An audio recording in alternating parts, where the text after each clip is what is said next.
கோயில் ஒரு 50 வருஷம் பழமையான கோயிலுங்க. பொதுமக்களுக்கு சார்பான கோயில் தான். இந்த கோயில் பண்டிகை வந்து பார்த்தீங்கன்னா, கால்நடை கவுண்டர்கள் மற்றும் ஊர் கவுண்டர் எல்லாரும் சேர்ந்து பண்டிகை நடத்துறோங்க. மெயினூருங்க, சேலம் மெயினூர். ஸ்ரீ சக்தி மாரியம்மன் கோயிலுங்க. இன்னைக்கு வந்து அலகு குத்துறது, கரகம் சாமியோட சிறப்பு பார்த்தீங்கன்னா, இங்க கோகுலம் ஹாஸ்பிட்டல் இந்த மாரி எல்லா இடத்துலயுமே நெறைய பேர் ஆபத்தா வந்தவங்கலாம் வேண்டுதல் வச்சு நெறைய பேருக்கு பலிச்சிருக்குது. அவைங்களே வருஷம் வருஷம் வந்து அதுக்கான தேவையான இதெல்லாம் சாமிக்கு நேர்த்திக்கடன்லாம் செலுத்திட்டு போயிட்டு தான் இருக்கிறாங்க. பண்டிகை நாள்ல மத்த நாள்லயுமே கூட வந்து இந்த மாரி நேர்த்திக்கடன்லாம் பண்றாங்க, பிடிக்கிறாங்க. இந்த கோயில் கிட்டத்தட்ட 1942லேருந்தே இருக்குதுங்க. இது 50 வருஷமா நடந்துட்டு இருக்கிற பண்டிகைங்க இது. இது பார்த்தீங்கன்னா 15 நாளுங்க.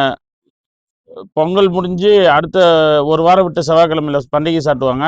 அதுல வந்து 5வது நாள்ல வந்து கம்பம் நடுவாங்க. கம்பம் நட்டு திங்கட்கிழமையிலேருந்து சத்தாபுரம் நிகழ்ச்சி நடைபெறுங்க. 1 வாரத்துக்கு நடக்கும் அது. அதுக்கப்புறம் பார்த்தீங்கன்னா, நேத்து செவ்வாய்க்கிழமை அன்னைக்கு வந்து சக்தி அளிக்கிறது, குதிரை பிடிக்கிற நிகழ்ச்சி நடக்குங்க. இன்னைக்கு அலகு குத்துறது இதெல்லாம். நாளைக்கு ஆடல் பாடல் நிகழ்ச்சி இருக்குதுங்க. அன்னதானம் வந்து விருப்பப்படுறவங்க பண்றது தாங்க அது. என் பேர் கார்த்திகேயனுங்க. நான் கோயில்ல ஒரு கன்னிஷ்கவுண்டர்.